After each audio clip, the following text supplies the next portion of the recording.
Using IFC BIM models in stakeouts, measurements and inspections has huge potential for land and site surveyors.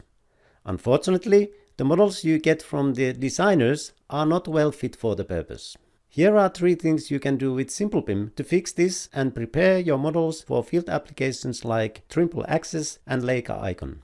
1.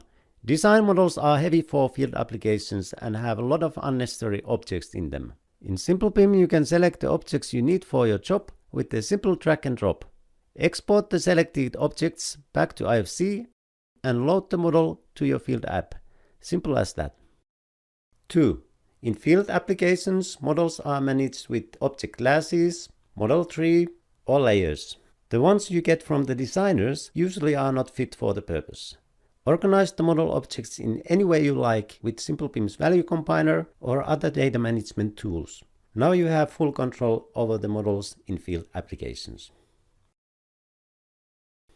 3.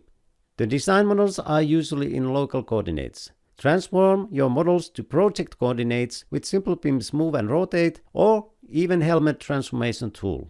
You don't find it from the other OpenBIM applications.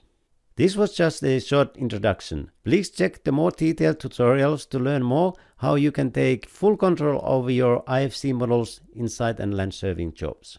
Thank you for watching. See you next time.